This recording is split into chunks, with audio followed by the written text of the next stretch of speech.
Okay, magandang umaga po sa lahat. Tayo po yung magsimula ng ating pagsamba ngayong umaga. Let us open our Bibles in Acts chapter 10. Acts chapter 10. Babasahin po natin verses 34 until 43. Okay, Acts 10, 34 to 43.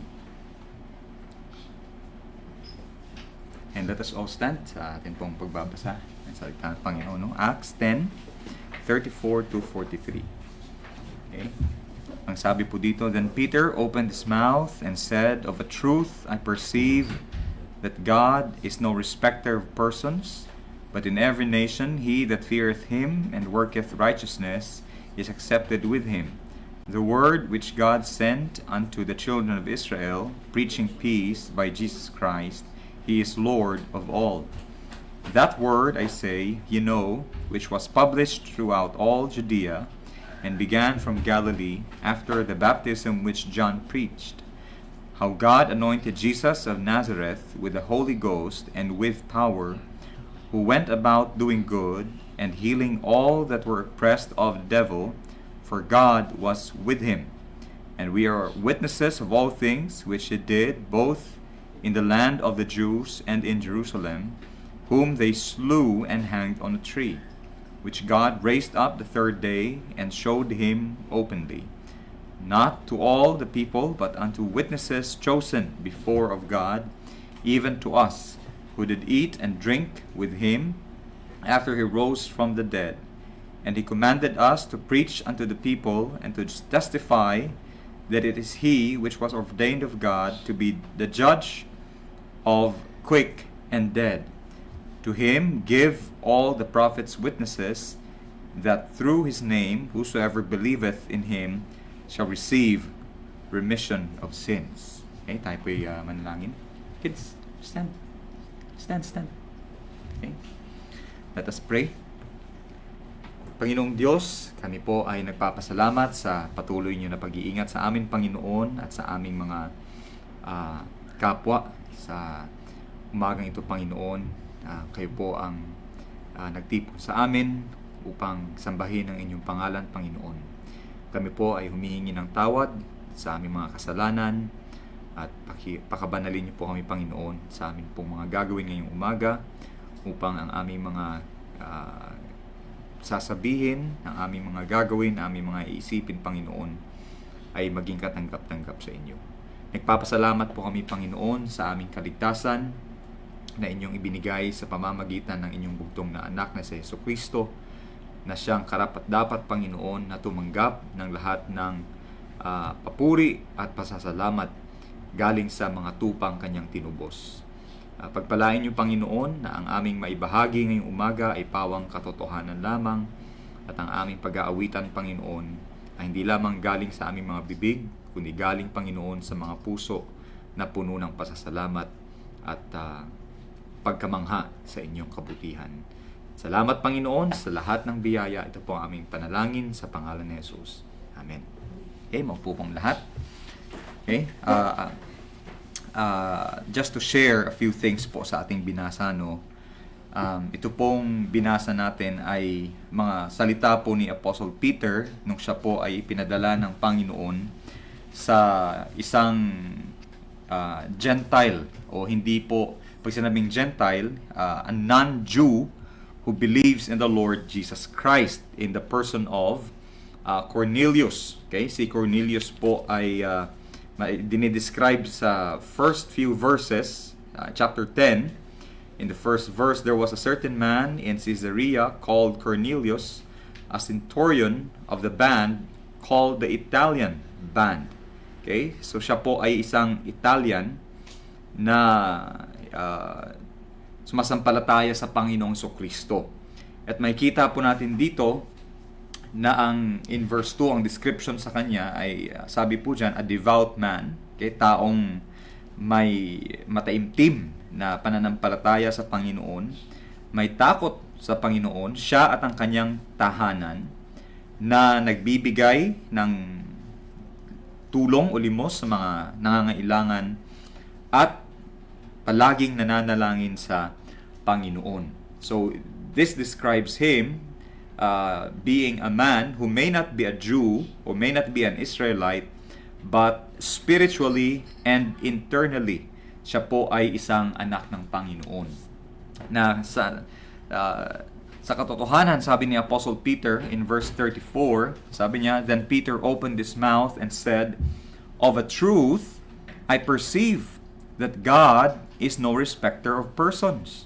Dahil nga sa pag-iisip ni Peter, ang Panginoon ay nagbibigay lamang ng kaligtasan at tatanggapin lamang niya yung mga Hudyo. Okay? Kaya sabi nila lagi, salvation is of the Jews. Ibig sabihin, ang kaligtasan ay para lamang sa mga Hudyo. But God taught Peter a very important lesson, that the salvation of God is not only to the Jews, but both to the Jews and to the Gentiles. Okay? And here, makita natin yung evidence that Cornelius is one of the many Gentiles who received the salvation of the Lord Jesus Christ.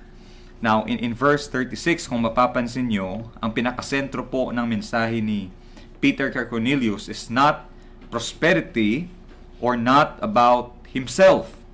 Okay? The center of the message of Peter, sabi niya, the word which God sent unto the children of Israel, preaching peace by Jesus Christ, He is Lord of all. Okay? Ibig sabihin, ang pinakadalang mensahe ni Apostle Peter and the very center of his message is the truth that Jesus is the Lord of all. Ibig sabihin, sang dako man pumunta si Peter at ang lahat ng mga sugo ng Panginoong Kristo, iisa lang po ang kanilang mensahe na ang Panginoong Kristo ang Panginoon ng lahat. And of course, the Lord Jesus Christ would not be our way, whether we like it or not, Jesus is Lord. But how do we demonstrate, kung paano po ba natin ipinapakita na ang ating tagapagligtas ay totoong Panginoon nating buhay, maliban na lamang po kung tayo po ay magpasakop sa kanyang kalooban. Okay? You cannot claim that Jesus is your Lord at the same time disobey His commandments. Diba? You cannot say that God or Jesus Christ is the God of your life or the Lord of your life, and then on the other hand, yung iyong buhay ay hindi mo naman ipanapasakop sa kalooban ng Panginoon. Words may your lips or our lips may lie, but our actions, our lives cannot hide whether we are true or not sa atin pong pagpapasakop sa Panginoon. So if we truly claim that Jesus is Lord of all, then our actions, our lives should show obedience to the Lordship of the Lord Jesus Christ. And so because of that, in verse 38, sabi ni Apostle Peter, God, so when you see God and Jesus in the same sentence, dapat makita po natin yung pinagkaiba nila, that God here being mentioned is the Father, while Jesus next to God here is Jesus the Son of God. Okay? Sabi niya, for God was with him. Okay? God was with him. Ibig sabihin, sa lahat po ng oras na naglilingkod ang Panginoong Kristo dito sa lupa, we would say for 3.5 years, okay, of his ministry, the Father was always with him. Okay? That's why wherever he went, meron laging kasamang miracles, may kasamang signs and wonders, in the same way that the signs and wonders were with Moses. Kasi nga, people doubted the authority of Moses, and so God sent him miracles. In the same way that the people doubted the authority of the Lord Jesus Christ, and so because of that, the Father showed them miracles and great wonders through His only begotten Son. And so, in verse 42, which I think the world who rejected Jesus Christ would be in shock one day, lalo na po yung mga actively they rejected Christ being the Lord. Once they faced judgment, in verse 42, it says that to testify that it is He, that is Jesus Christ, who was ordained of God to be the judge of quick and dead. Okay? I believe yung quick and dead po dito is not only talking about the physical life. Yung word na quick, it means alive. It's not just talking about Christ being the judge of the physically living and the physically dead, but those who are eternally and spiritually alive, yan po yung mga na-born again, and those who are dead in trespasses and sins. So paanong ang Panginoong Jesucristo pa rin ang magiging judge? That means to say that when we stand before Him, okay, we will be judged. But then, the work of Christ, yung sakripisyo ng Panginoong Jesucristo po, ang siyang magliligtas sa atin, okay, sa kapahamakan, samantalang ito pong mga patay sa kasalanan ay walang kaligtasan. Okay, so all of us will be judged. Okay, all of us would face judgment. It's only that those who are the righteous before God would receive, the salvation through Christ alone. Okay? And that is the blessing of being in the Lord Jesus Christ. And so ngayong umaga po, I encourage you, to worship the Lord because He is Lord of all. Worship Him because God is with Him, and worship Him because He is our great judge. Okay? And it is through Him that we are saved by grace. So tawagin ko po si Brother Ethan, to lead us in our hymns.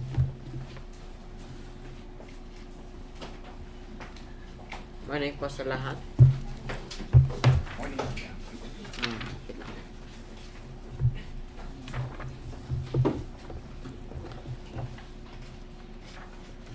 Our first hymn is hymn number 273, Living by Faith. 273.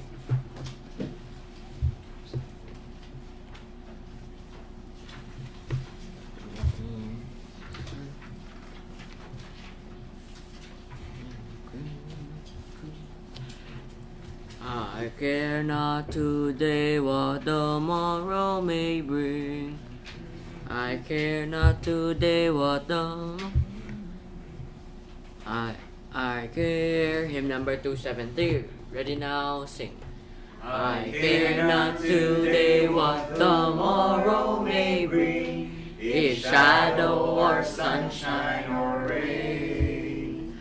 The Lord I know ruleth o'er everything, and all of my worry is vain. Living by faith in Jesus above, trusting, confiding in His great love. From all our sin, in His sheltering arm, I'm living my faith and feel no alarm. Though tempests may blow and the storm clouds arise, obscuring the brightness of life, I'm never alarmed at the overcast skies. The Master looks on at the strife. Living by faith in Jesus above, trusting, confiding in His great love. From all our sin, in His sheltering arm, I'm living by faith and feel no alarm. I know that He safely will carry me through, no matter that evils betide. Why should I then care though the tempest may blow? If Jesus walks close to my side, living by faith in Jesus above, trusting, confiding in His great love. From all our safe in His sheltering arm, I'm living by faith and feel no alarm. Our Lord will return to this earth some sweet day. Our troubles will then all be o'er. The Master so gently will lead us away beyond that blessed heavenly shore. Living by faith in Jesus above, trusting, confiding in His great love. From all our safe in His sheltering arm, I'm living by faith and feel no alarm. Our next name is hymn number 90, Return to the Beloved.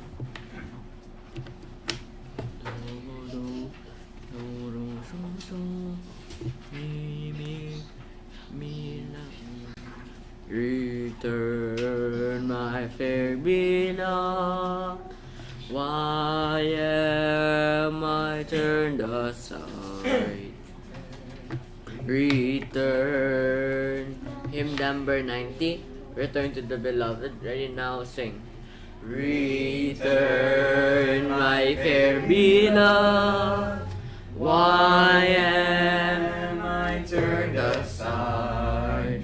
Why is the flock all there, and I with you do not abide? I charge the arrows point to where my soul resides. Oh Lord, I'm sick of love, I'm waiting here to rise above. I sleep in deep despair, I sleep but hear a voice. He is revealed o'er there, behind the lamp is pure and fair. My dear one spoke and said, rise up and take my hand. Come back to this good land, for I have been forever here. The sun has taken flight, his countenance so bright. For lo, the winter's past, and I have found my love at last. His glory fills my sight, I look up to His face, then run to blessed light. Now I am wrapped in His embrace. Thank you, my Colin Brother Liam, for more hymns.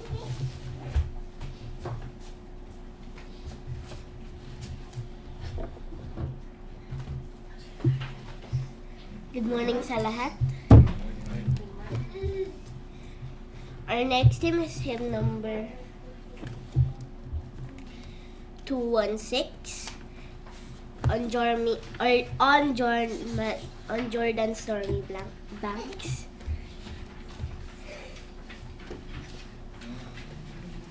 On Jordan's stormy banks I stand. Hymn number 216 on Jordan's stormy banks. Ready, sing.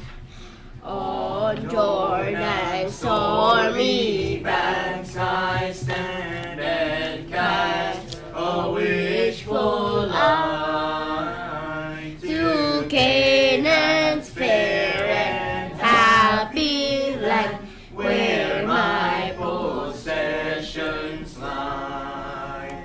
I am bound for the promised land. I am bound for the promised land. Oh, who will come and go with me? I am bound for the promised land. O'er All those wide extended plains shines one eternal day. There God the Son forever reigns and scatters night away. I am bound for the promised land. I am bound for the promised land. Oh, who will come and go with me? I am bound for the promised land. no Chilling waves nor voices breath can reach the thankful shore. sickness And sorrow, pain, and death are felt and fear no more. I am bound for the promised land. I am bound for the promised land. Oh, who will come and go with me? I am bound for the promised land. When shall I reach that happy place and be forever blessed? When shall I see thy Father's face and in his bosom rest? I am bound for the promised land. I am bound for the promised land. Oh, who will come and go with me? I am bound for the promised land. Our next hymn is hymn number 183. Who am I? 183.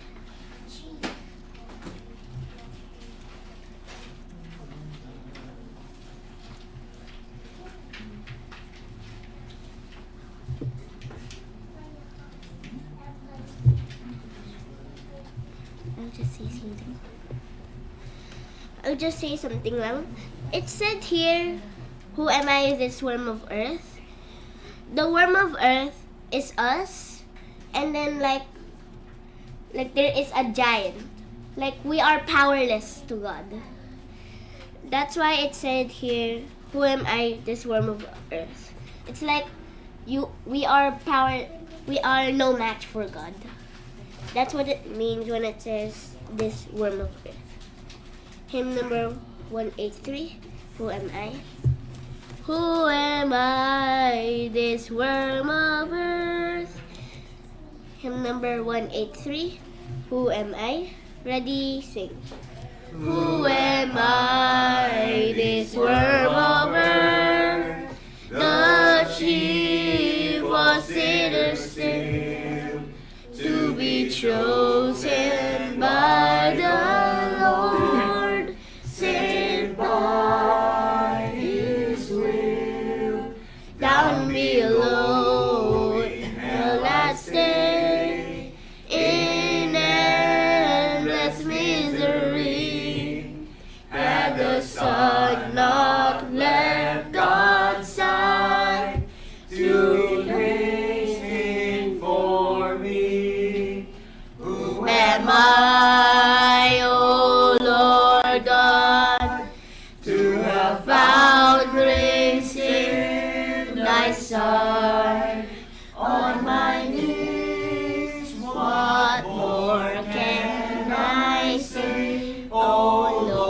Lord God, Who am I? Who am I that God revealed His mercy to my soul? His good pleasure once concealed, now freely told. Living sacrifice I'll be, and follow charity. His right hand and holy heart hath won the victory. Who am I, O Lord God, to have found grace in thy sight? All my needs, what more can I say? O Lord God, who am I? Who am I to full obtain in marriage and divine, by His own purpose in Christ, placed by His side? Who am I to be unblamed and holy in His sight? Oh, to see His smiling face one day in holy light. Who am I, O Lord God, to have found grace in thy sight? On my knees, what more can I say? O Lord God, who am I? May I call on Brother Ray for our scripture reading?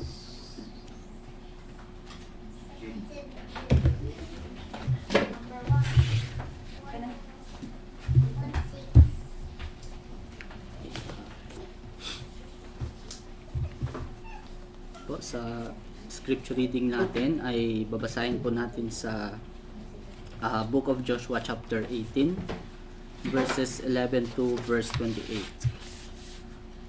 Joshua 18 verses 11 to verse 28.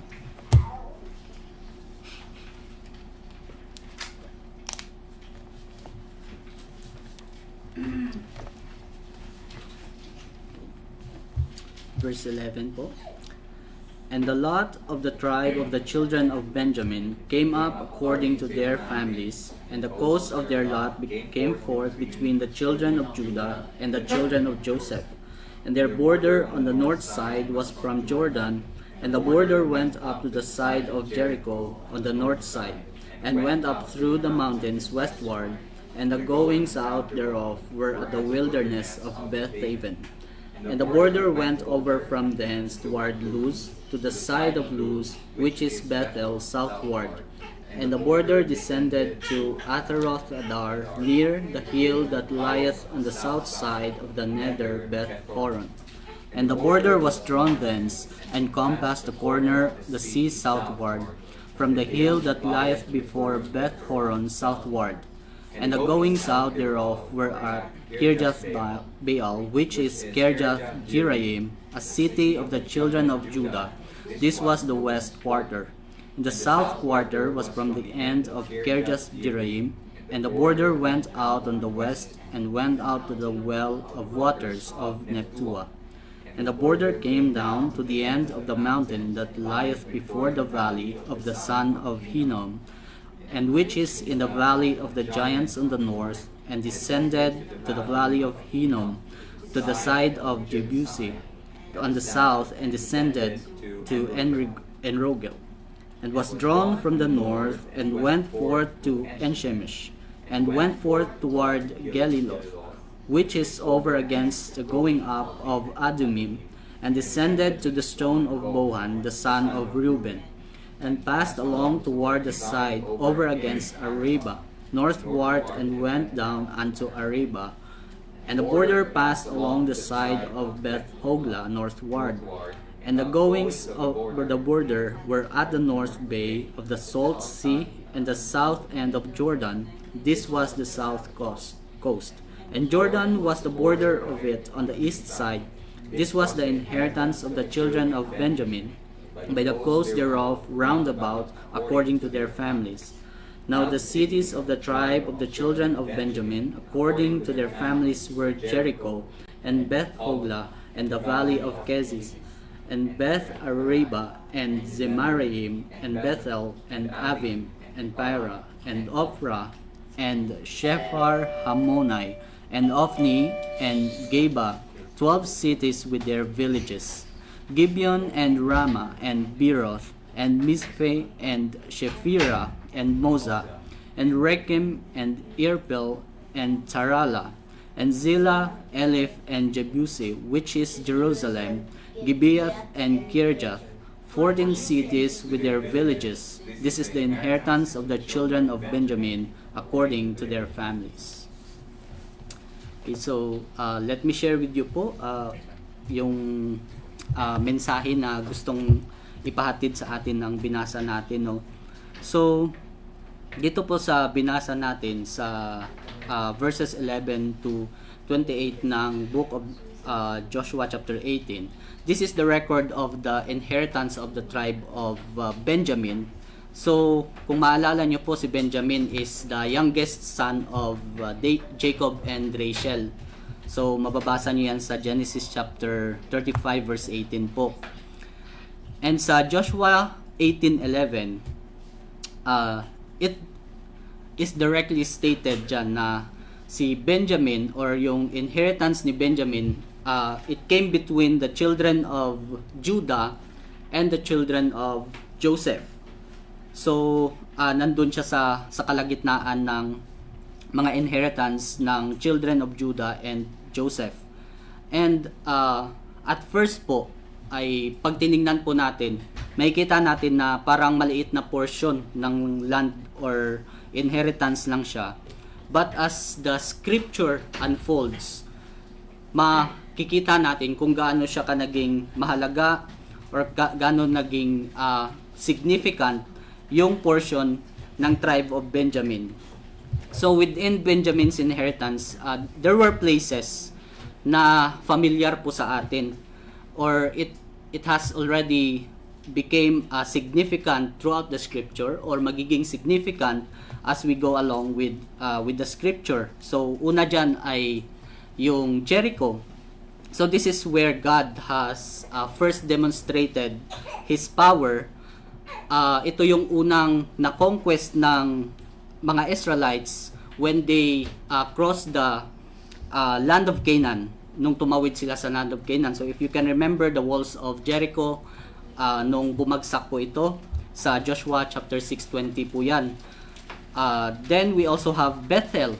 This is the place where Jacob encountered God sa panaginip, at pinakita ng Panginoon kay Jacob, hindi pa po siya si Israel noon, sa kanyang panaginip, yung pangako ng Panginoon. So dito natanggap ni Jacob yung pangako ng Panginoon. Nasa Genesis 28:19 po yan. Then we have Gibeon. So sa Gibeon naman, this is where God fought for Israel. If you can remember, itong mga Gibeonites ay dinaya nila yung mga Israelites para magkaroon sila ng kakampi or maging safe sila.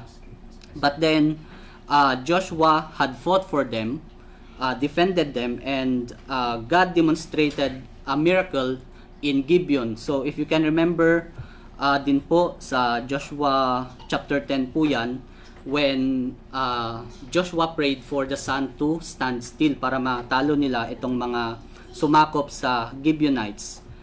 And we have Mizpeh. So sa Mizpeh naman, it is later associated with the Israelites, kung saan po sila, nung sila po ay nagkasala, dito po sila nagtipon-tipon, dito sila nagkaroon ng opportunity to seek God and to turn back to God from their sins nung sila po ay nagsisi. Dito rin po itinayo ni Samuel yung tinatawag na Stone of Help or yung Ebenezer. So nasa 1 Samuel chapter 7 po yan. And then we have Jerusalem. So we know Jerusalem is the center of the city of David later on. Ito yung pinakasentro ng kingdom ng Israel. And interestingly, dito din po sa tribe ni Benjamin nanggaling si King Saul, yung pinakaunang hari ng mga Israel. And centuries later, another Saul came up from the tribe of Benjamin. He's called Saul of Tarsus, na later on naging si Apostle Paul, na later on ay in-identify din po ni Apostle Paul sa Philippians 3:5 that he was out, or he was of the tribe of Benjamin. And so it teaches us itong mga minention po natin na mga pangyayari, na mga lugar po na nakalista din dito sa binasa natin ay nagtuturo po sa atin na yung value na binibigay ng Panginoon. Kasi kung titingnan mo, maliit lang po na lugar ito. Hindi po laging nakikita yan sa kung gaano ka lawak ang teritoryo o gaano kalaki yung binibigay ng Panginoon. Hindi kumbaga nakikita sa appearance, pero kung ano ba talaga yung purpose ng Panginoon, bakit yun binigay sa kanila, at bakit yun yung mga lugar na ipinagkaloob sa kanila, yung mga borders, yung mga cities, may significance po yan para sa Panginoon. And so, this time, or during this time, yung tribe of Benjamin ay hindi pa po nila nakikita, or hindi pa po sila, kumbaga yung paningin nila, they don't have the largest territory, they don't see the plans of God, kung gaano magiging significant yung lugar nila sa plano ng Panginoon later on. And in the same way, tayo man po bilang mga Kristiyano, wala man tayong dito sa society natin, wala tayong mga matataas na posisyon, mga biggest authority, or wala tayong mga authority or mga talagang tinitingala ng mga posisyon dito. And even in our church, maliit man po yung church natin, wala tayong malalaking ministry, and wala tayong masyadong maraming resources, and yung buhay natin is not visible, kumbaga hindi siya ganun tinitingala ng mundo, na pag tiningnan ay parang insignificant tayo. Pero ang mahalaga po kasi dyan is kung gaano kalaki yung meron tayo na tatanggap, o kung ano yung meron tayo na pinoposes natin. Ang pinakamahalaga po dyan is kung paano tayo nagiging tapat sa paggamit kung ano yung meron tayo, at ano yung pinagkaloob ng Panginoon sa atin. Kasi after all, kung anong meron tayo, yung purpose ng Panginoon, kaya binigay sa atin yun, or pinagkatiwala sa atin yun, ay ang talagang mahalaga. Kasi yun po yung nakapagbigay ng glory sa Panginoon. And so ultimately, our value, yung value natin bilang tao, bilang Kristiyano, hindi po yan nakikita sa kung gaano kalaki o kaliit yung naging inheritance natin, because for all we know, our inheritance is much greater, and that is Jesus Christ. Jesus Christ is our true inheritance. Yung naging inheritance or portion ng tribe of Benjamin dito is a piece of land, territories, but for us, our inheritance po is much greater. And through Jesus Christ, we know that we have been secured with eternal inheritance na hindi na po mawawala, hindi po temporary, that is already eternal. And today, we may only see with our naked eyes a small portion, pero ang Panginoon po yung mas nakakakita ng greater purpose noon. And so in closing, para po sa atin bilang mananampalataya ng Panginoon, kung saan man po tayo nilagay na lugar ng Panginoon, ano man po yung pinagkatiwala niya sa atin, and whatever portion God has given us, sana po ay maging faithful tayo sa paggamit nito para po sa glory ng Panginoon, dahil ang ating totoong portion, ang ating totoong inheritance is Jesus Christ. He is our portion forever. So that's all I would like to share po sa binasa nating passage. We'd like to call on Brother Ethan.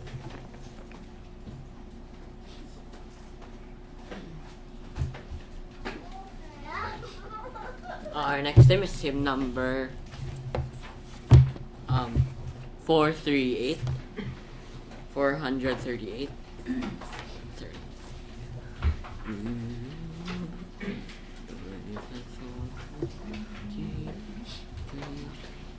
Flee as a bird to your mountain. Flee as a bird. Flee as a bird to your mountain. Hymn number 438. Flee as a bird. Ready now, sing. Flee as a bird to your mountain. Thou who art weary of sin, go to the clear flowing fountain, where you may wash and be clean. Fly, for the adventure is near thee. Call and the Savior will hear thee. He on his bosom will bear thee. Thou who art weary of sin, O thou who art weary of sin, He will protect thee forever, wipe every sad falling tear. He will forsake thee no never, shelter so tenderly there. Hasten the hours fast are flying, spend not the moments in sighing. Cease from your sorrow and crying, the Savior will wipe every tear. The Savior will wipe every tear. Thank you, Michael and Elder Dan, for our sermon today.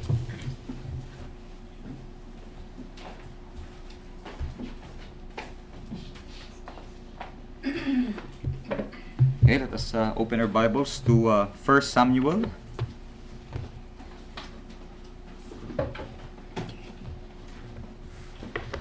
First Samuel chapter 23.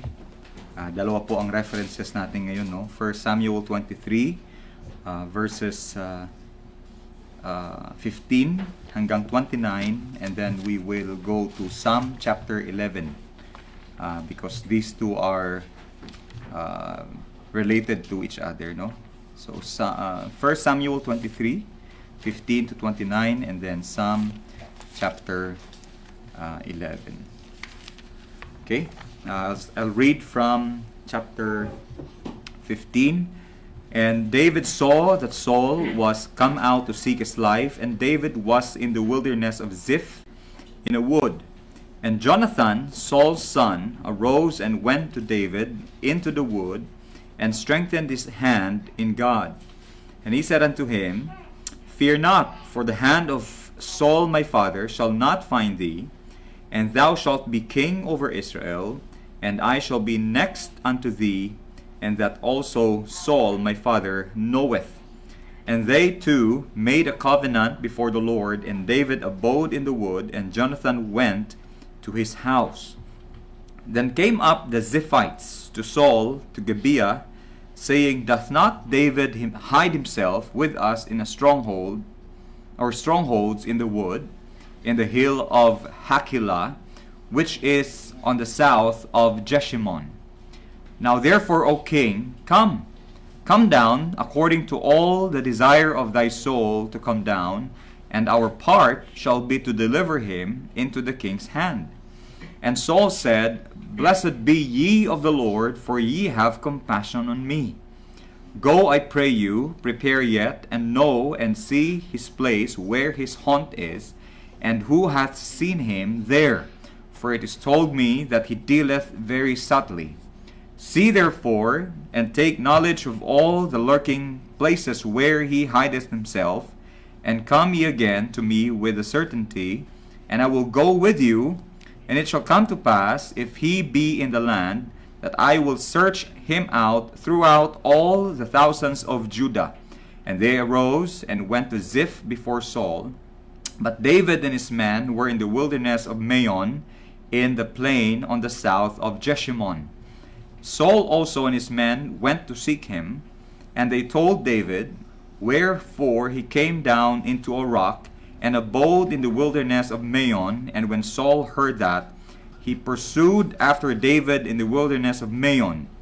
And Saul went on his side of the mountain, and David on his men on that side of the mountain. And David made haste to get away for fear of Saul, for Saul and his men compassed David and his men round about to take them. But there came a messenger unto Saul, saying, Haste thee, and come, for the Philistines have invaded the land. Wherefore Saul returned from pursuing after David, and went against the Philistines. Therefore they called that place Sela Hamalikoth. And David went up from thence, and dwelt in strongholds at En-gedi. Okay, and now we will read Psalm chapter 11. Okay, Psalm chapter 11. Ang title po nito, the chief musician, a psalm of David. Verse 1, In the Lord put I my trust. How say ye to my soul, Flee as a bird to your mountain? For lo, the wicked bend their bow, they make ready their arrow upon the string, that they may privily shoot at the upright in heart. If the foundations be destroyed, what can the righteous do? The Lord is in his holy temple, the Lord's throne is in heaven. His eyes behold, his eyelids try the children of men. The Lord trieth the righteous, but the wicked and him that loveth violence his soul hateth. Upon the wicked he shall rain snares, fire and brimstone, and an horrible tempest. This shall be the portion of their cup. For the righteous Lord loveth righteousness, his countenance doth behold the upright. Okay, let's pray. Mahabaging Diyos, kami po ay humihingi ng inyong karunungan, Panginoon, dahil ang amin pong karunungan ay may limitasyon at maliban na lang, Panginoon, kung kayo po ang magbigay ng liwanag sa amin pong pagsusumikap na pag-aralan itong salita, ay wala kaming makukuha, Panginoon. So please enlighten us, teach us, so that we may know you and we may know what we should do when we are in the circumstances na pinagdaanan, Panginoon, ni David. Ito po ang aking panalangin sa pangalan ni Jesus. Amen. Okay. So as we continue sa atin pong pag-aaral, no, dito sa buhay ni David before he became king, at yung pagtatangka po ni King Saul for fear of losing the throne and the kingdom sa kay David. And last Sunday, we learned how that David matured in his faith in the Lord God by being sensitive. You know, he became sensitive to the will of God instead of living in fear. And he started to trust the Lord, knowing that in verse 14, ang sabi po dyan, but God delivered him not into his hand. Okay? God delivered him not into his hand. Ibig sabihin, ang buhay po ni David, which I believe is also true in the life of every Christian, sa buhay po ng bawat anak ng Panginoon. Okay? When the Lord decides to preserve the life of his children, no amount or no attempt from the enemy will succeed. Okay? Kahit ano pa yan, kahit anong pagtatangka po ng kalaban, kapag ang Diyos ang siyang nag-iingat at hindi po lalabas sa kalooban ng Panginoon ng kanyang anak, nandoon po ang pag-iingat ng Panginoon. And so this morning, ang title po ng ating mensahe is doon po sa sinabi kanina sa may Psalm 11, which is sabi dyan, what, in verse 3, if the foundations be destroyed, what can the righteous do? Or what can the righteous do? Which is a question, na sa tulong ng Panginoon ay sasagutin po natin later on. When I was in the corporate world, part po ng aming responsibility was to create a step action guide. Okay? Pag sinabi mong step action guide, may dalawang possible circumstances. Kapag ito yung nangyari, ano yung mga susunod na hakbang? Kapag ito naman ay ganito ang nangyari sa kabila, ito naman yung gagawin mong susundin mong mga hakbang. And I believe that's the reason why we also have yung mga drills not only in schools but also in our community, sa mga company, because we want to be aware or we want to be prepared when calamities strike, kapag merong mga aksidente, kapag may mga pangyayaring haharapin, we should be aware of what we should do instead of losing control by panicking. Okay? However, the bigger problem is actually mas madali pa nga pong harapin yung mga katulad niyan, yung sunog, yung lindol and all that, because at least yung kanila kasing pattern medyo familiar sa atin. Normally pag nagsunog, pag may spark, nagkasunog, alam mo yung exit, huwag ka lang magpanic, alam mo ang pwede mong gawin, to preserve your life. But the problem is that when a person, lalong-lalo na po yung mga anak ng Panginoon, lalo na't we are associated with sheep, diba? Na sabi natin, pagdating sa defense mechanism, okay, medyo hindi talaga impressive yung kakayanan ng isang tupa na depensahan yung kanyang sarili. He is more on instead of fighting, he's more on the flight mode. Pag may nangyari, ang gagawin na ng tupa ay tatakbo at tatakas. Hindi siya yung susugod. Okay?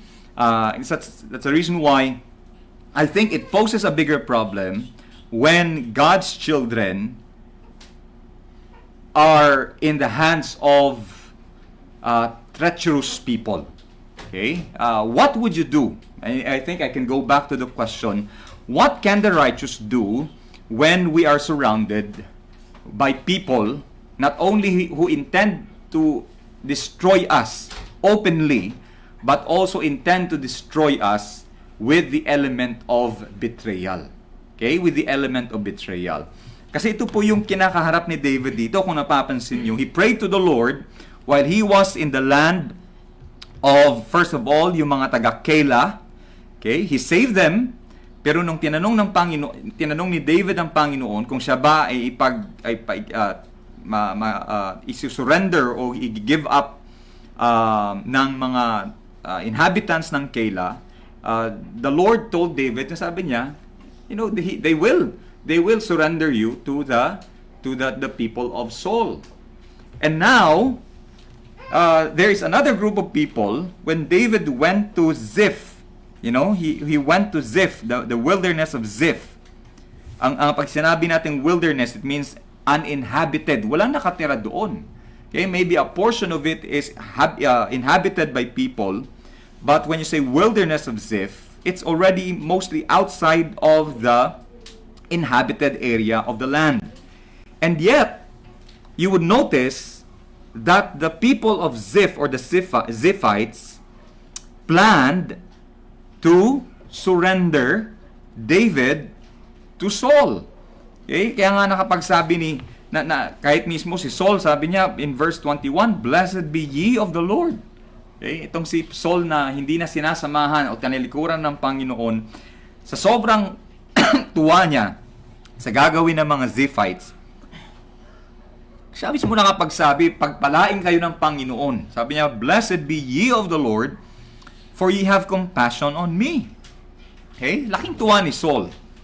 And so, again, we go back to verse 14 when the Bible says, God delivered him not into his hand. Okay? Kahit sino na nagtaksil po kay David, be it the people of Keilah and now the people of Ziphites, we can go back to the truth and the assurance of God that He did not deliver David into the hands of his enemies. Okay? And in fact, kung napapansin nyo, lahat ng pagtatangka ni Saul na hanapin si David, he always ended up a step behind. Okay? Pag may nagsabi na si David ay nasa ganitong lugar, pagdating ni Saul doon, wala na si David. But you also see in verse 16 and verse 17,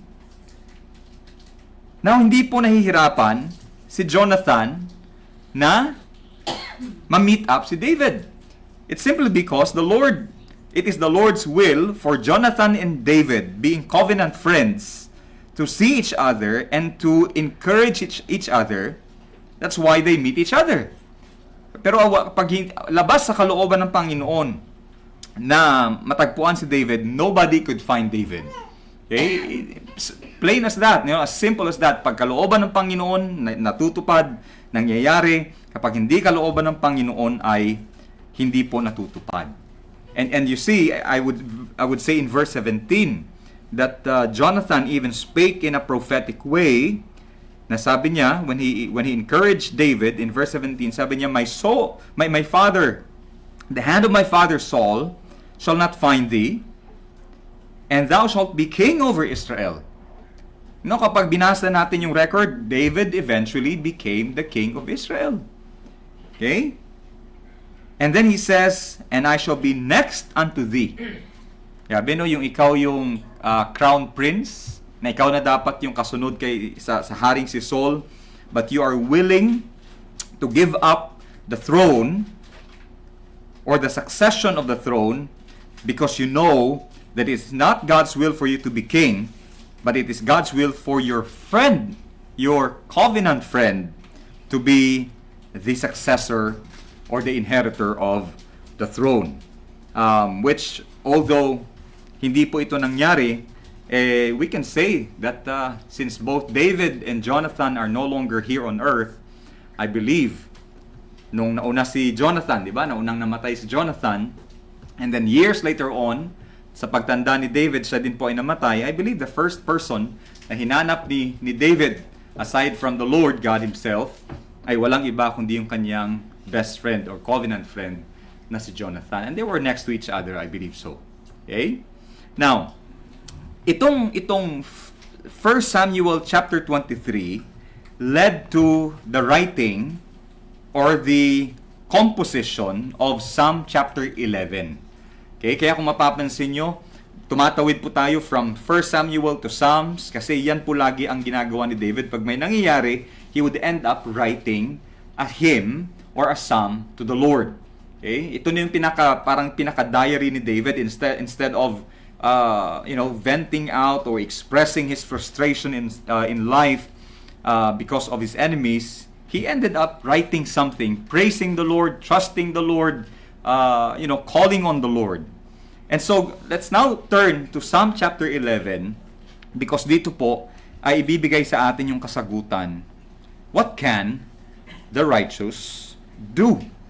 Okay? What should you do when you are surrounded by people who intend to destroy you by treachery? Okay? Kung tayo po ay napapaligiran ng kataksilan o pagtataksil, what would you do? Because again, most of the time, David's enemies knew that they could not destroy him openly, and so they intended to destroy him privily. Yun yung word na ibig sabihin ng word na privily means to destroy him in darkness. Okay, without him knowing their plans. So what can the righteous do? Okay, it says in verse 1, in the Lord put I my trust. Si David is very clear. Sabi niya, di ba? Sabi sa sa pera ng US, in God we trust. Pero yung pagtitiwala nila sa Panginoon ay hanggang doon na lang sa pera, because we know the culture in the US nowadays hindi naman talaga sa Panginoon ang kanilang pagtitiwala. Okay? But David was very clear with his conviction. Sabi niya, in the Lord put I my trust. But he's surrounded by counselors. By this time, nasa from being alone to 400, ngayon naging 600 na po yung mga tauhan ni David. And I believe he also had his counselors surrounding him and giving him advice. Okay? But they said unto him, sabi niya, how come you tell me, bakit sinasabi niyo sa akin, that you flee as a bird to your mountain? Okay? Sabi nila, David, napapaligiran ka na ng mga kaaway mo. And the best thing you can do right now to preserve yourself and for your safety is you flee as a bird to your mountain. Hindi naman sinasabihan si David na mamundok, no? Hindi naman ganoon ang sinasabi nila. Although he hid himself in the wilderness and in the caves, I believe ang ito pong expression na metaphor na ito, okay, is them telling him that as a bird abandons the lowlands and the plains and flees to the mountain for safety, David, how about you just abandon, the promise to the throne, you just abandon the anointing of God, and you just flee to the mountain. Okay? Yun na lang gawin mo, David, because again, with the anointing of God and with the promise of the throne, kasunod nito yung mga pagtataksil, yung pagtatangka sa buhay mo. And we believe that if you turn yourself, if you walk away from the throne, you walk away from the promise of God, then perhaps, okay, hindi man natin magagaranti, pero sabi na perhaps there will be safety. Okay? And tiningnan ko nga itong sabi ko, ano kayang klaseng ibon yung tatakas na lang at pupunta na lang sa kamundukan, no? Meron palang dalawang klaseng in fact, there are, I think, around 8 kinds of migration ng mga ibon sa kanilang klase. Yung iba, they migrate from one place to another, tapos babalik sila. Yung iba naman, they migrate and then they do not come back. Okay? Ibig sabihin, from Manila siguro, pumunta sa Romblon, papunta hanggang sa makarating sa Mindanao, hanggang sa makarating sa Indonesia o kung saan man. But there are birds who migrate from the lowlands kapag hindi maganda ang kondisyon, and then they go to the mountains. Okay? Doon sila nagpapahinga, doon sila naghahanap ng matataguan and all that, which I believe was common during the time of David. Okay? And I believe that's the reason why they gave him the advice. Sabi niya, just like the bird, just go to the mountain. And I think babalik sa normal ang buhay mo, David.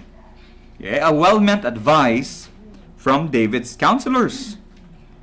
And yet, and in verse 2, sabi ng mga advisors kasi ni David, sabi niya, for lo, hindi mo ba nakikita, David, the wicked bend their bow, they make ready their arrow upon the string, that they may privily shoot at the upright in heart. Sabi nila, alam namin, David, na matuwid ang puso mo. But don't you see? All the arrows are pointed at you, ready to be released. Okay? Ready to be released. And so, in verse 3, they say, if the foundations be destroyed, okay, which I believe is related to the government during the time. Okay, di ba? Ang sabi ng mga Israelites, anong una, ang Panginoon yung hari ng mga Israelita. Pero sabi nila, ayaw na namin, gusto namin yung tao na hari. And the king should not only be the leader or the deliverer of his people, he should also be the representation of God in righteousness. Okay, kung meron dapat makitaan sa panahon natin ngayon, hinahanap na lang natin yung katuwiran sa mga simbahan, sa mga religious groups. Wala na sa gobyerno kasi that's a hopeless case. Diba? But during those times, the king represented not only as the leader of the nation, but also as the representation of righteousness. But looking at Saul, kayo mismo masasabi nyo ba that Saul is the foundation of righteousness? Okay, pag tiningnan nyo si Haring Saul, sasabihin nyo ba he represents the righteousness of God? I don't think so. That's why they said, David, if the foundations be destroyed, look at Saul. He is now destroyed. What can the righteous do? Okay, what can the righteous do? Which is, I believe, either a rhetorical question na, ano pa ba magagawa ng mga matutuwid, David? Yung sa panahon natin ngayon, tingnan niyo po, kung paanong kinukurap yung kaban ng bayan, kung paanong nagsisitaasan na lahat ng mga bilihin na, I would say, hindi na siya ganun ka makatarungan. Sa tingin nyo, sa level natin, okay? I think that the best thing we can do is post about it and post against it on Facebook. Di ba? Meron na ba sa inyo pumunta sa barangay na reklamo yung Meralco? Meron na bang pumunta sa pisina mismo ng Meralco tapos nag-protest doon? You know, with all that's happening in our government, sino ba naglakas loob dito na pumunta doon sa Malacanang o pumunta doon sa Senate at kumontra? You know, we are reasonable people, and I don't think you want to risk your life, or I don't think we would want to risk our lives for something or against something na alam natin ay wala namang magiging impact yung nagagawin natin at our level. Hindi ko sinasabing walang magagawa. Ang sinasabi ko lang at our level, wala siya masyadong magiging significant na impact. Okay? But you see, the question still remains, what can the righteous do? Okay, what can the righteous do? And so in verse 4 and the next few verses, sinagot po ni David itong katanungang ito. And I believe this is not just a rhetorical question. I believe this is a call to contemplation. Na ibig sabihin yan, kapag tayo po ay nalagay sa isang sitwasyon na hindi mo alam ang gagawin dahil nga napapaligiran tayo ng mga taksil, ng pandaraya, ng kasinungalingan, I believe the Word of God still gives us the reason and gives us the truth as to what the righteous should do. Okay? Verse 4, he says, the Lord is in His holy temple. Okay? Ang foundation na sinasabi ni Dave ng counselor si David dito po ay nasa lupa. It's been destroyed. Okay? It's beyond repair. And so it is helpful, malaking bagay po na dapat alamin at alalahanin natin ang sinasabi dito that what the righteous can do when the foundations be destroyed is to trust the character of God. Okay? Na magtiwala po sa Panginoon mismo. Okay? Trust the character of God. And the first character of God that we should trust is His holiness. Yung kabanalan ng Panginoon. Okay? Yung kabanalan ng Panginoon. That's what it means when it says the Lord is in His holy temple. And the holy temple na sinasabi po dito is not the temple on earth. Because by this time, alam natin na kahit yung tabernakulo during that time, may mga korupsyon na nangyayari. Naalala nyo si Eli at yung kanyang mga dalawang anak. Naalala nyo si Aaron at ang kanyang mga dalawang anak. There was corruption all over in the temple of God, in the tabernacle of God, among the Levites. So, nung sinabi ni David, the Lord is in His holy temple, he's talking about the character of God, which is full of holiness. There is absolute moral purity in our God. Okay? Na kahit yung government, yung earthly foundation is nagiba na po o nasira na ng korupsyon, ng kasinungalingan, okay, ng kasalanan. Our God, our holy God, is in His holy temple. Okay? That is what the righteous should do. Okay? Meditate on the holiness of God, because while the earth and the government here on earth ay nasira po ng korupsyon at ng kasalanan, ang Panginoon ay nananatiling banal. Okay? God cannot be corrupted with evil. God cannot be corrupted with the lies and the betrayal of men.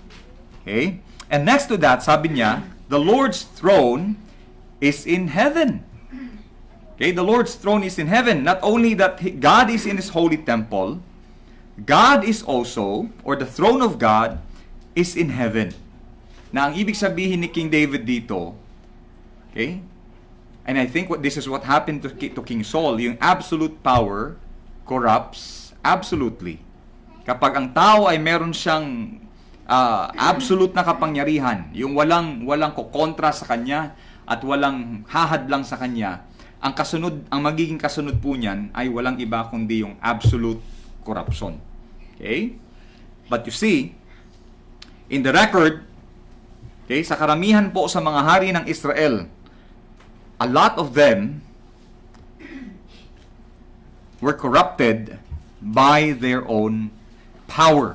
Okay? Karamihan sa kanila, yung nag-corrupt naman sa kanila, yung kapangyarihang hawak nila. But you see, sabi ni David, the throne of God is not on earth. Although the Bible says, and the prayer of the Lord Jesus Christ is, Thy will be done on earth as it is in heaven. But the throne of God is not established here on earth. Kaya nga sabi ni Jesus Christ, nung tinanong siya, sabi niya, are you the king of the Jews? Sabi niya, anong sabi ni Jesus Christ? My kingdom is not of this world. And my people are in this world, but they are not of this world. Ibig sabihin, since the kingdom of God and the throne of God is established in heaven, His kingdom and His throne is unlike the thrones here on earth na kayang sirain ng kasalanan. Okay? Aren't you happy that the Lord, who is our God, is not only holy in His holy temple, but His throne is also in heaven, which cannot be destroyed by anything or any forces here on earth. Okay? That's the second thing that the righteous can do, because God is what we call, not only is He morally pure, God is also transcendent. Okay, pag sinabi mong transcendent, ibig sabihin, He's not one of us and He is not like us. Tingnan niyo po sa Isaiah chapter 55. Okay? Isaiah 55 verses 8 to 9.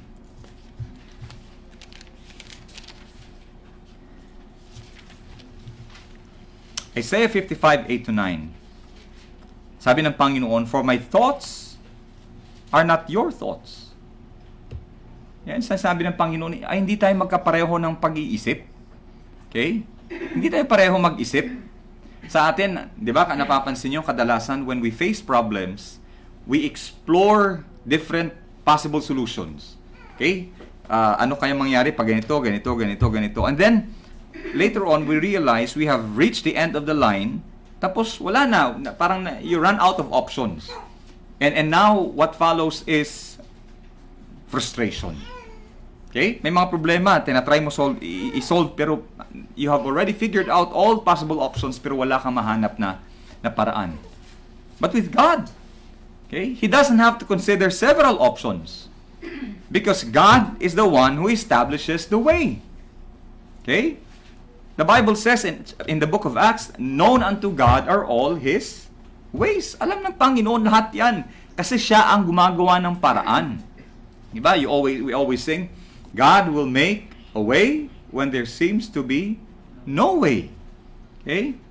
That's what the Israelites, thought when they faced, when their backs were against the mountain, and the Egyptians were chasing them, and right before them was the Red Sea. Okay? There was no way. Kaya nga nasabi na lang kay Moses, kaya mo kami dinala dito, alam namin kung bakit. Kasi yung lupain sa Egypt hindi enough para doon mo na kami ilibing. Kaya inilabas mo kami para dito na kami mismo ilibing, lahat kami ng pinalaya mo. And then what did God do? He made a way when there seemed to be no way. He parted the Red Sea. Okay? He parted the Red Sea. So God says, my thoughts are not your thoughts. Don't think that I think like you do. And neither are your ways my ways, saith the Lord. Kadalasan yung ating pag-iisip, ano lang parang two-dimensional. Hanggang dun lang talaga, Pag hindi ito lang. Plan A, plan B, parang wala nang ibang paraan. Okay? It's either your way or my way. And of course, anong gagawin natin? Anong pipiliin natin? Whichever is advantageous to us, yun yung pipiliin natin. Kung ano yung mas kapakipakinabang sa atin, yung mas mapapagaan sa atin na paraan, that's what we will prefer. Sabi niya, so neither are your ways my ways. Hindi tayo pareho ng paraan. And in verse 9, he explains. Tingnan nyo, sabi niya kung gaano kalawak yung pinagkaiba ng pag-iisip nyo at ng paraan nyo sa pag-iisip ko at sa paraan ko. For as the heavens are higher than the earth. Tingnan niyo po sinabi dito, heavens. In the Bible, there are three kinds of heaven. The first heaven, the sky. The third heaven, the celestial bodies. Paglabas mo ng atmosphere natin, there's the second heaven. And the third heaven is the place of God. And God says, kung gaano kalayo ang lupa sa langit o sa mga langit. Sabi niya, for as the heavens are higher than the earth, so are my ways higher than your ways, and my thoughts than your thoughts. Sa ating lahat dito, kung i-compare natin yung pag-iisip natin, hindi ko rin masabing mas magaling yung pag-iisip ko. Kasi for sure, meron akong alam na hindi nyo alam, at definitely meron kayong alam na hindi ko alam. Okay? Ibig sabihin, with all our thoughts and our ways compared, halos magkakapantay lang po yan. Wala naman masyadong pinagkaiba. Okay? But when we compare our thoughts and our ways with God, dapat hindi na nga natin kino-compare. Because God says, it's impossible. Okay? As it was impossible for the Tower of Babel to reach the heavens, it is impossible for our ways to keep up or to reach the level of the ways and the thoughts of God. That is what you call transcendence. Ibig sabihin, the Lord is way, way above us in His nature, in His thinking, in His doings, in His ways. Okay? That's the Lord. Na sinasabi ni David, in the Lord put I my trust. Okay? And next to that, sabi niya, here's what He does. His eyes behold, His eyelids try the children of men. Kaya ano daw ginagawa ng Panginoon? Sabi kasi ng mga advisors ni David, napapaligiran ka na ng mga taksil. Napapaligiran ka na ng mga traidor. Sabi nga, in one of the verses, sabi ni David, my own familiar friend, na nakikain sa akin, sabi niya, has lifted up his heel against me. Nakinote din ni Jesus Christ later on when He used it with Judas. Sabi niya, my own familiar friend has lifted up his heel against me.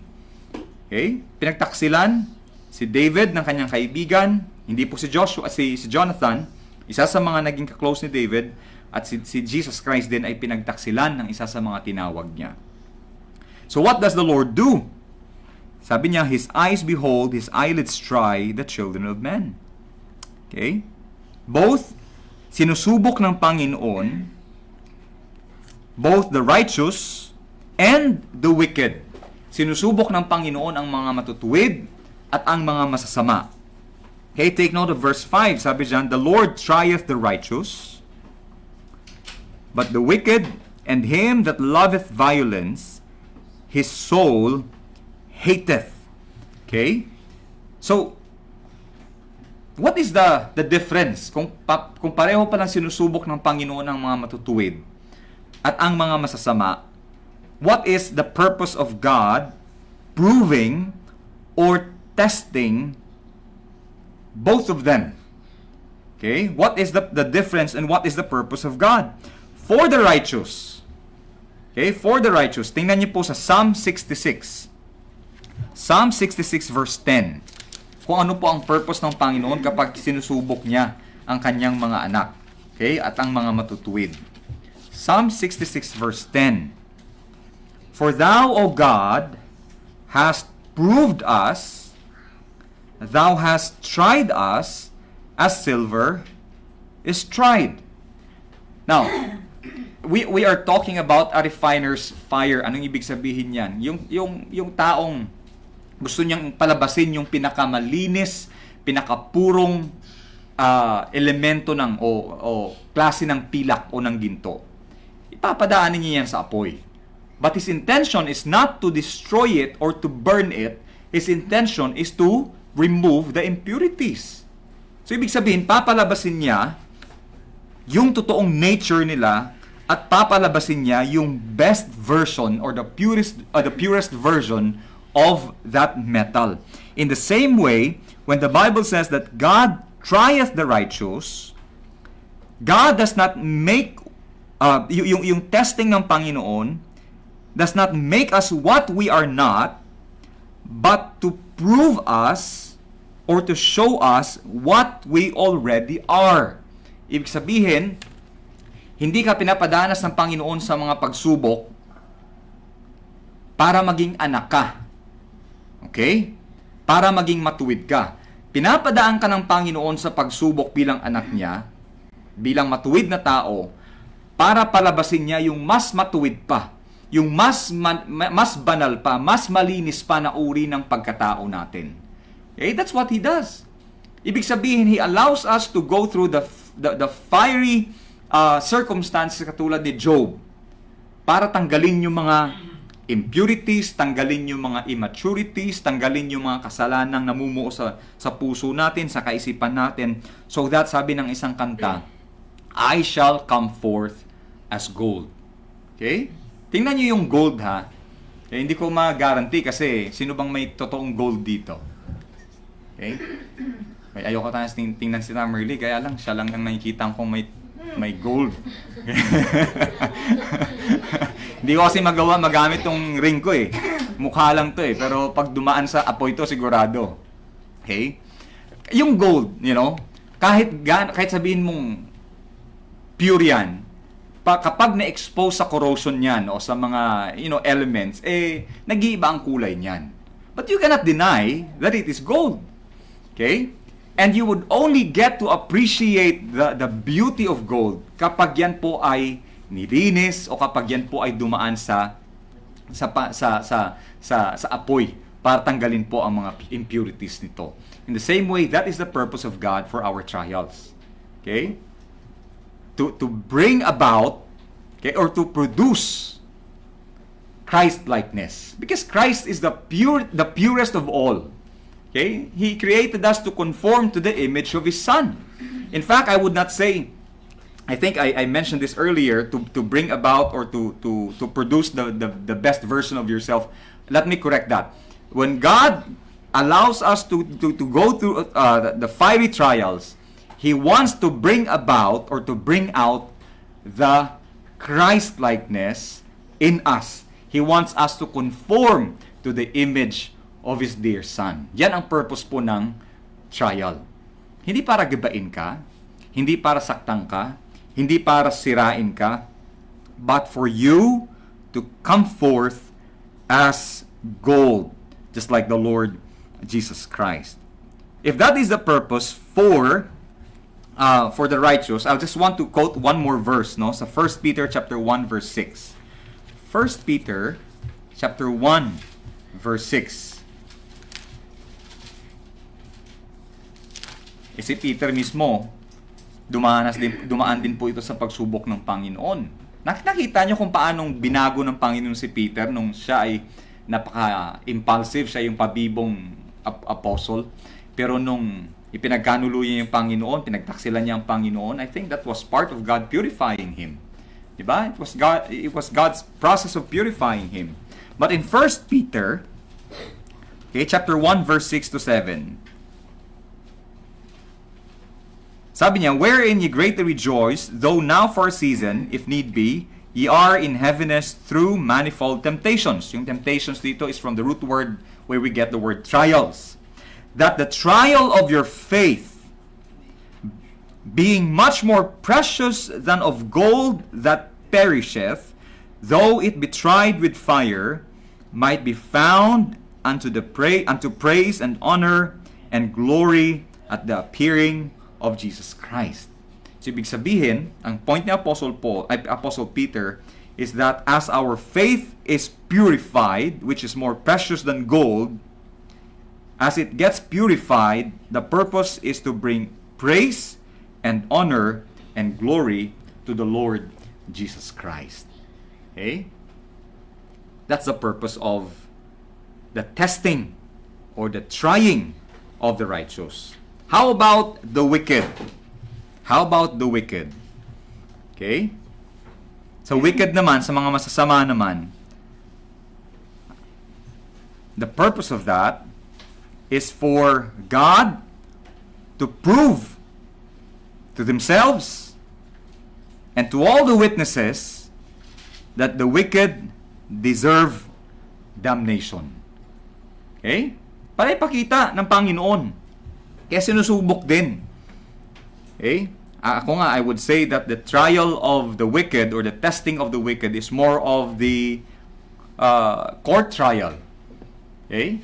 Kung saan, not to prove their innocence, but to prove their guilt, that they are beyond reasonable doubt guilty and they deserve the just punishment of the judge of the quick and the dead. Okay? That's the purpose.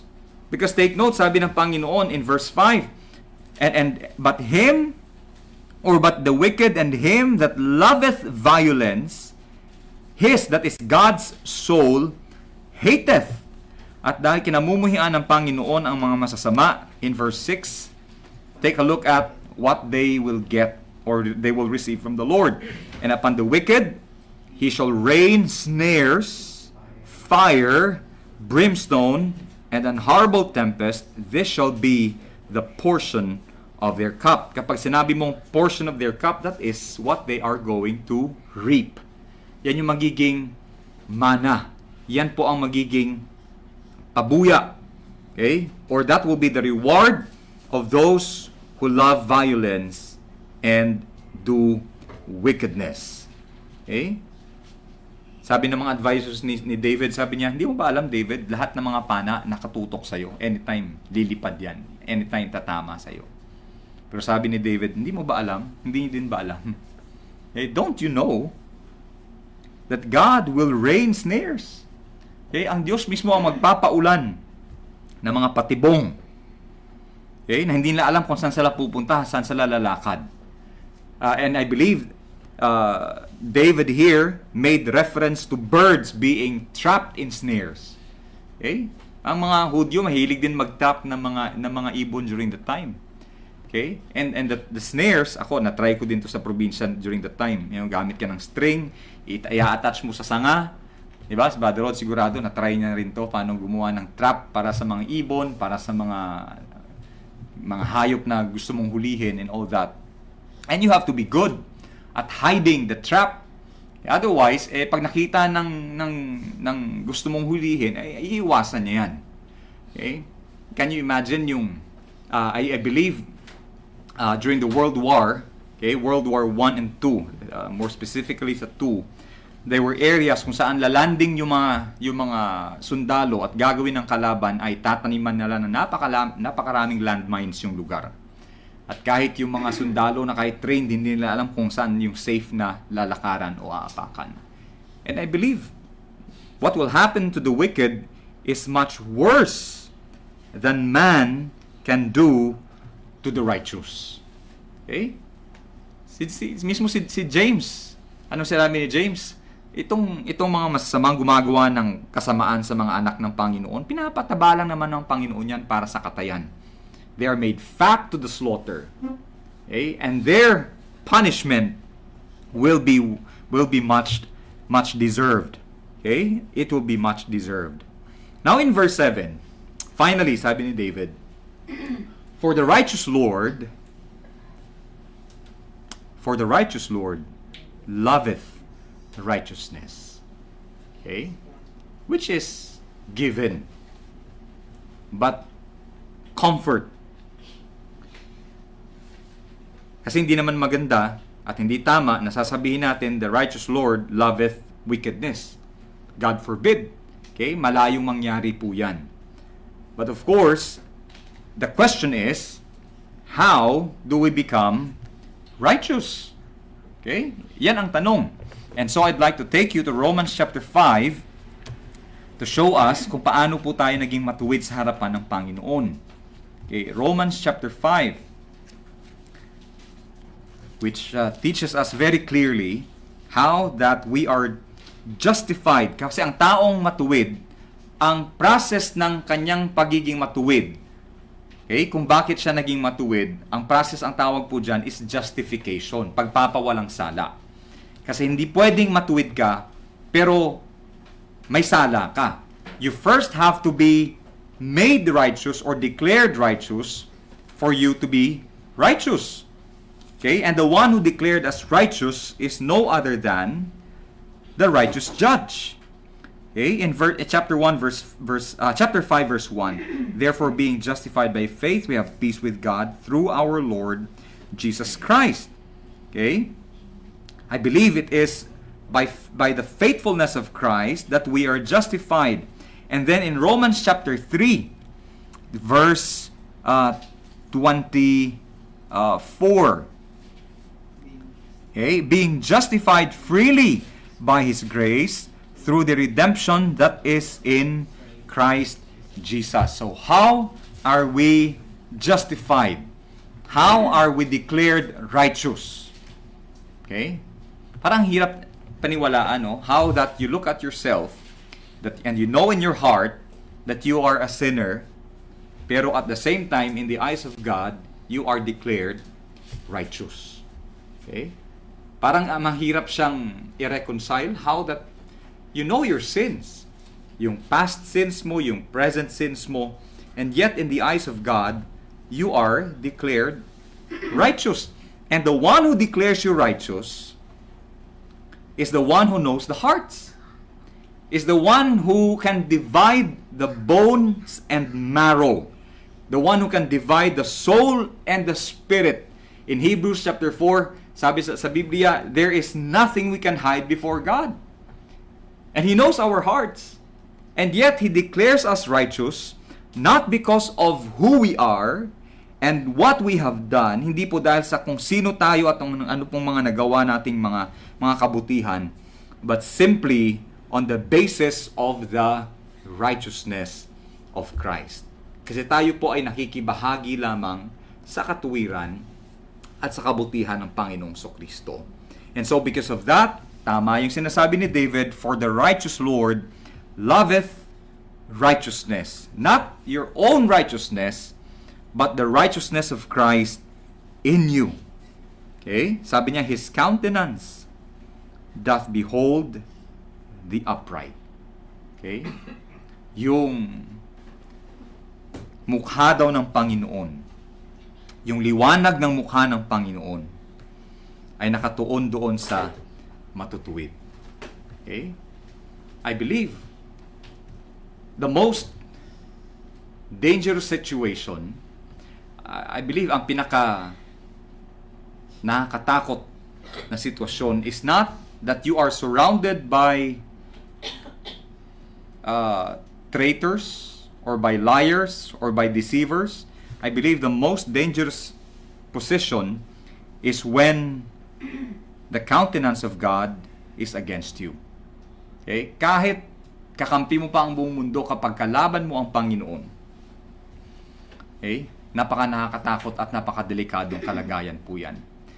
Pero kahit sabihin nating kalaban mo ang mundo, pero kakampi mo ang Panginoon, I think that is the safest position a person can ever be in this life. Okay? So he says, ibig sabihin, ang point ni David po dito is that it is not the absence of the traitors. It is not the absence of danger. It is not the absence of his enemies. Kung bakit merong kapayapaan si David, it is the presence of the Almighty God that gives him a sense of assurance, security in his life. Okay? At sa ating mga anak ng Panginoon, ganun din. Kahit napapaligiran ka na, kahit nasa gitna ka ng kaguluhan ng mundo, kapag andun yung presensya ng Panginoon, andun po yung kaligtasan. Kaya nga, nung sinabi nila na, David, we love you, we care for you. You know what? I think the best thing you can do is flee as a bird to the mountain or to your mountain, David. But David says, in the Lord, put I my trust. Ba't nyo sasabihing, iwanan ko lahat ito at tumakas na lamang? Okay? And so my challenge to us this morning, when we are surrounded by wickedness and by deception, lies, untruthful friends, co-workers, relatives, minsan ganyan pa, yung pinakamasakit na dadanasin mo ay yung pagtataksil ng mga mahal mo sa buhay. My challenge to you is the first thing the righteous should do is to seek God and godly counsel. Okay? Itong mga nag-advise kay David, I think it was a well-meant advice. Maganda naman yung intensyon nila. But I believe their advice did not come from faith itself in God or from their trust in the Lord. Their advice came from the worldly idea that safety is when you just run away from it. Layuan mo na lang, takasan mo. That's the best thing you can do. So seek the Lord. That's like what David did. Okay? Tumakbo ka sa Panginoon, lumapit ka sa Panginoon, at hingin mo din yung mga payo ng mga maka-Diyos at mga taong may pag-ibig at may pagtitiwala sa Panginoon. Seek God. And next to that is to trust God and His character. Okay? Is God trustworthy? Kayo ba mismo makakapagsabi na ang Panginoon ay karapat-dapat na pagkatiwalaan ng inyong buhay? If you say yes, then you are in the right direction. Okay? Trust God. And finally, abide in the countenance of God. Okay? Like what he says in verse 7, for the righteous God, or for the righteous Lord, loveth righteousness, his countenance doth behold the upright. Okay? Remain or abide in the presence, the favorable countenance and presence of the Lord. What should the righteous do? Number 1, seek God. Number 2, trust God. And number 3, abide in the presence of God. Okay, tayo po'y manalangin. Panginoong Diyos, salamat po sa inyong mensahe sa amin ngayong umaga. Alam namin, Panginoon, na katulad ni David, ay palaging merong pag-uusig, Panginoon, may mga persecutions laban sa mga mananampalataya. And we cannot deny it, Lord. We may not experience it yet here in our country, but we know that the attacks of the enemy have always been very active, Panginoon, sa ibang bansa. And where your children are, the enemy will always be there to persecute them. But we know, Panginoon, na katulad ng kay David, that when you do not deliver your children into the hands of the enemy, we will always be safe. And I believe you will never, ever deliver your children into the hands of the enemy. For all, katulad ng sinabi ng aming Panginoong Kristo, that all that the Father giveth me, I should lose nothing, and I should raise it up in the last day. Ang Panginoong Kristo ay tapat. Ang anak niyo, Panginoon, ay tapat. At hindi niya hahayaan na merong isa sa mga ibinigay niyo sa Kanya na mapapahamak. Salamat, Panginoon, sa salitang ito. Pagpalain din, Panginoon, ang natitira pang gawain sa iglesyang ito at patuloy niyo po kaming ingatan, Panginoon, sa gitna ng masamang panahon. Kayo din po ang mag-extend ng kagalingan sa aming mga kapatiran at kalakasan, Panginoon, sa mga nanghihina sa kanilang pananampalataya. Teach us, O Lord, your word, thy word is truth. We thank you. In Jesus' name we pray. Amen. Let's all stand and sing our closing hymn. The Lord bless you and keep you. The Lord lift his countenance upon you and give you peace, and give you peace. The Lord make his face to shine upon you and be gracious unto you. Be gracious. The Lord be gracious, gracious unto you. Amen. Amen. Amen. Amen. Amen.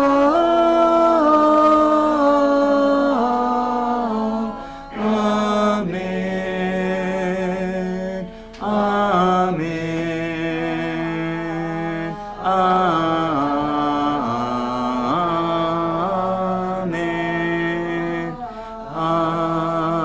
Amen. May the Lord bless you, and that ends our worship service this morning. Palain po kayo ng Panginoon.